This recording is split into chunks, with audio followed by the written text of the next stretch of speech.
नमस्कार साथियों, भारत की बात में आपका स्वागत है। आज पूरे देश में आत्मनिर्भर भारत की चर्चा जोर पकड़ रही है। सभी तरफ सिर्फ आत्मनिर्भर भारत की ही बात हो रही है। ऐसा नहीं है कि मोदी सरकार ने पहली बार इसे नारा दिया है, बल्कि इससे पहले की सरकार ने भी आत्मनिर्भर भारत और गरीबी हटाओ का नारा दे चुके हैं। हाँ, अंतर सिर्फ यही है कि दोनों के तरीका और नज़रिया अलग अलग है, जिसे हमें समझना होगा। साथियों, इस एपिसोड में हम 1947 के राष्ट्रीय सरकार से लेकर वर्तमान के मोदी जी सरकार तक की बात हम करेंगे कि किस तरह से आत्मनिर्भर बनाने की बात की जा रही है। हम यह भी समझने की कोशिश करेंगे कि पहले की सरकार ने आत्मनिर्भर की जो बात कही थी, उनकी परिकल्पना क्या थी। जी, पहले की सरकार ने पब्लिक सेक्टर बनाकर भारत को आत्मनिर्भर बनने की परिकल्पना तो की ही थी और साथ ही उस दिशा में काफ़ी आगे बढ़े थे, जिसमें पढ़े लिखे से लेकर अनपढ़ तक अधिकारी और कर्मचारी के रूप में अपनी भूमिका निभाई थी। लेकिन आज की जो परिकल्पना की गई है, उसमें सरकारी नहीं बल्कि निजीकरण पर जोर दिया जा रहा है। इसमें अधिकारी नहीं, कर्मचारी नहीं, बल्कि निजी कंपनी में मैनेजर और वर्कर की भूमिका अधिक देखी जा रही है।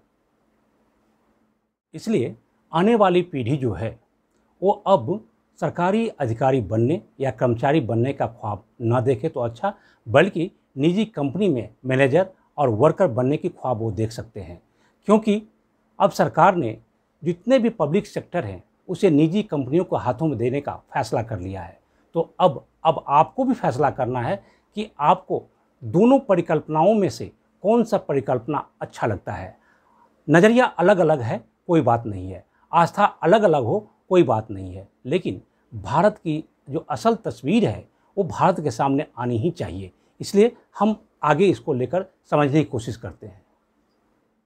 चलिए अब सिलसिलेवार ढंग से हम इसे समझने की कोशिश करते हैं। 1947 से 1952 राष्ट्रीय सरकार, भारत का बंटवारा हो गया था। पाकिस्तान हमसे अपनी संपत्ति अलग कर लिया था, जिस कारण से हम काफ़ी कमज़ोर हो गए थे। अंग्रेज़ों ने भी हमें बहुत कमज़ोर कर दिया था और स्थिति ये थी कि किसी तरह से भारत को एक दिशा की ओर बढ़ाना था। तो इस समय की सरकार ने भी 5 PSU लगाए थे और जो हमें कमजोरियां थी उसे आगे बढ़ने की कोशिश की गई थी।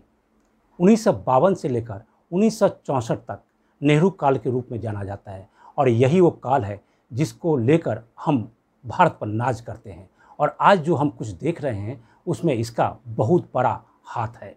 इस समय में नेहरू जी ने 33 PSU लगाए थे और उसमें सबसे अधिक जो PSU जो है वो सभी सेक्टरों में लगाया गया था, जिसमें आप देखिए कि IIT, AIIMS, IIM, Bharat Petroleum, CONCOR, Air India, shipyard. अब इसमें जो आप कह सकते हैं कि जो भारत पेट्रोलियम, कनकोर, एयर इंडिया और शिपयार्ड है, उसको अब बेचने की तैयारी हो रही है। तो national defence academy, DRDO, Bhilai steel और बोकारो स्टील तक की इन्होंने स्थापना की थी और पब्लिक सेक्टर बनाकर इसको काफ़ी आगे बढ़ाया था। तो आप ये देख सकते हैं कि इस समय की भारत और आज की भारत में जो एक बुनियादी जो मजबूती है इस समय में दी गई थी। 1965 से 66 लाल बहादुर शास्त्री, इस समय में भारत की स्थिति अच्छी नहीं थी। भारत पाकिस्तान की लड़ाई हो रही थी और भारत की जो स्थिति थी, भुखमरी की स्थिति यहाँ पर हुई थी, अनाज की कमी हो गई थी और लाल बहादुर शास्त्री ने जय जवान जय किसान का नारा दिया था और साथ ही आयुध फैक्ट्री का भी कई निर्माण किया गया था। तो इस समय भी 8 PSU लगाए गए थे और 8 PSU के जरिए भारत को एक सबल बनाने की कोशिश की गई थी। 1966 से लेकर 77 इंदिरा गांधी का काल, ये काल बहुत ही मजबूती के तौर पर देखा जाता है। इस समय इंदिरा गांधी ने 47 PSU लगाए थे, जिसमें कोल इंडिया, NTPC, NHPC, सेल और बैंकों का राष्ट्रीयकरण किया गया था। अब याद कीजिए कि ये सब जो कंपनियां हैं वो आज भी मायने रखता है, लेकिन इसमें से कई सारे कंपनी ऐसे भी हैं जिसके अब बेचने की तैयारी हो गई है। तो 1977 से 79 तक मोरारजी देसाई प्रधानमंत्री बने थे और इस समय भी उन्होंने 9 PSU लगाए थे।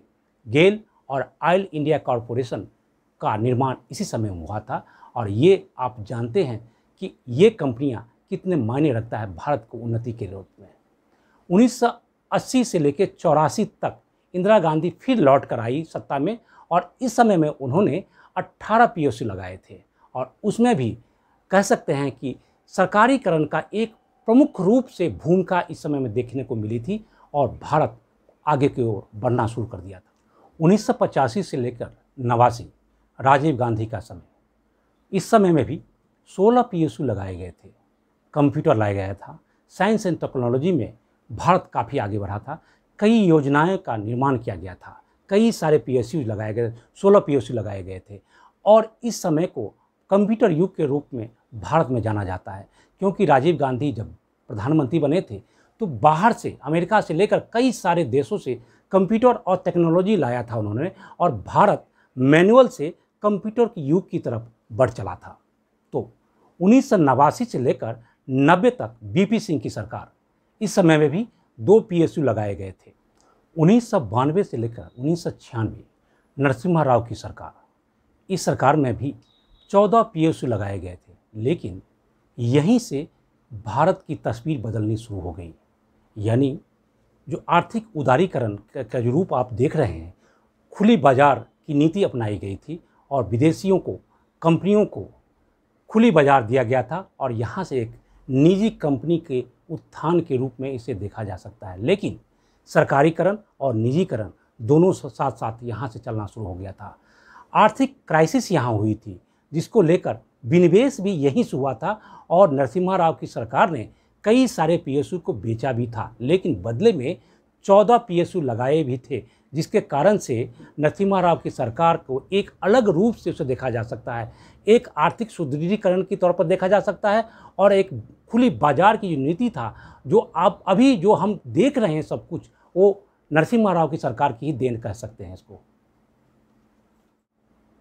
1996 देवगौड़ा की सरकार, देवगौड़ा सरकार ने भी 3 पीएसयू लगाए थे और उसमें भी उन्होंने एक तरह से कह सकते हैं कि इसमें विनिवेश तो नहीं हुआ था, लेकिन थोड़ा थोड़ा कुछ शेयर इसमें भी बेचे गए थे, विनिवेश भी किए गए थे। 1999 से 2004 अटल बिहारी वाजपेयी की सरकार, इस सरकार में 17 पीएसयू लगाए गए थे, जिसमें बीएसएनएल और आईआरसीटीसी को आप समझते हैं और काफ़ी प्रमुखता रखता है, लेकिन अब बीएसएनएल को बेचने की तैयारी हो गई है। 2004 से 2009 मनमोहन सिंह की सरकार, इस सरकार ने 23 पीएसयू लगाए थे और 2009 से 2014 भी मनमोहन सिंह की सरकार थी और इसमें 23 पीएसयू उन्होंने पहले तो लगा दिया था, लेकिन आर्थिक मंदी भी इसी समय में देखने को मिला था और उसमें भारत की जो आर्थिक स्थिति थी वो चरमराई थी, लेकिन धीरे धीरे उसको सुधारने की कोशिश की गई थी। लेकिन इस बीच में इस सरकार ने कई सारी कंपनियों को बेचा था और कई को विनिवेश करके कुछ शेयर भी बेचे थे, इसका हम आगे इस पर चर्चा करेंगे। लेकिन उसके बाद 2014 से लेकर अभी तक मोदी जी की सरकार, इस सरकार में एक भी पीएसयू नहीं लगाए गए, लेकिन बेचने की काफ़ी तैयारी हो गई है और निजीकरण सबसे अधिक जोरों पर है। चलिए अब देखते हैं कि कौन सी सरकार ने कितने विनिवेश और कौन कौन सी कंपनी बेची थी और कितना पैसे सरकारी खजाने में दिए थे। नरसिम्हा राव की सरकार 9660 करोड़ रुपए की कंपनी का विनिवेश किया था और कंपनियां बेची थी। देवगौड़ा की सरकार ने 1289 करोड़ की विनिवेश किया था और बेचा था। वाजपेयी सरकार ने 33,000 करोड़ रुपए के विनिवेश और कंपनियां बेची थी।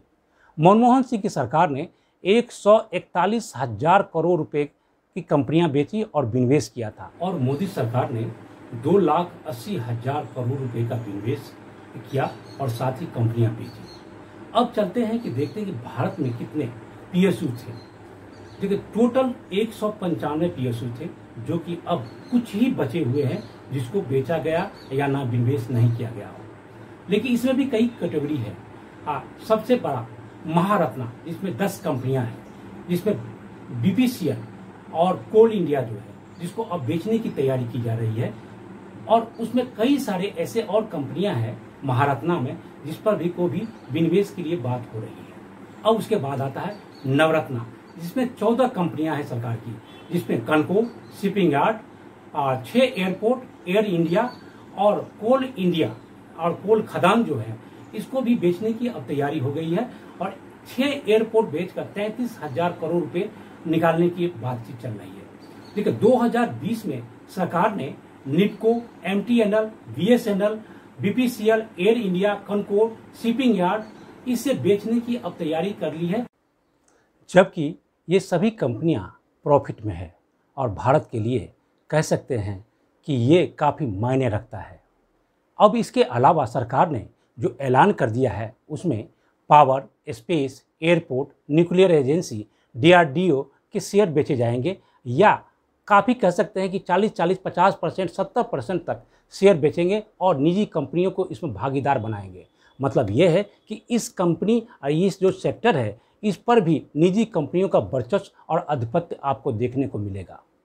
मतलब साफ है कि पहले की सरकार सरकारी और निजी कंपनियों के बदौलत आत्मनिर्भर भारत जो निर्माण की परिकल्पना की थी उसे लेकर आगे बढ़े थे, लेकिन जो वर्तमान की सरकार है वो निजी कंपनियों के बदौलत आगे बढ़ रही है। ऐसे में आने वाले समय में सरकारी नौकरी की काफ़ी कमी होगी, क्योंकि इन्हीं पब्लिक सेक्टर में सरकारी नौकरी के रूप में लोग अधिकारी और कर्मचारी के रूप में काम करते हैं। लेकिन अगर यह सेक्टर ही नहीं बचा तो फिर नौकरी किस बात की और उत्पाद किस बात की, क्योंकि इसके उत्पादन जो होते थे वो विदेशों में निर्यात किए जाते थे और उसका जो पैसा आता था वो सरकार को और सरकार के जो उपक्रम है उसको आगे बढ़ाने में काम आता। हाँ, इसमें सरकारी और निजी कंपनी दोनों को भी सहयोग इसमें देखे गए थे, लेकिन जो वर्तमान परिकल्पना है उसमें निजी कंपनियों का ही आधिपत्य और वर्चस्व होगा, क्योंकि सारी जो सरकारी सेक्टर है अब निजी कंपनियों के हाथ में चला जाएगा।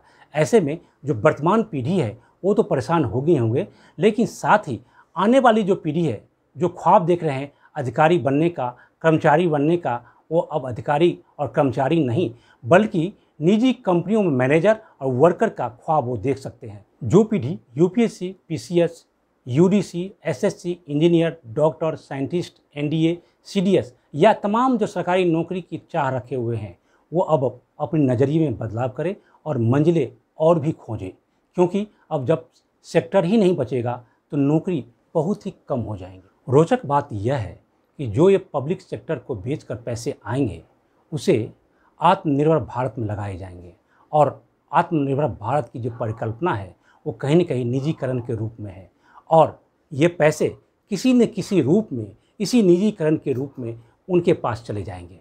तो इस तरह से होगा आत्मनिर्भर भारत का निर्माण। चलिए अगले एपिसोड में हम फिर एक बड़े मुद्दे के साथ आपके सामने मौजूद होंगे। तब तक लेते हैं आपसे विदा। नमस्कार, जय हिंद, जय भारत।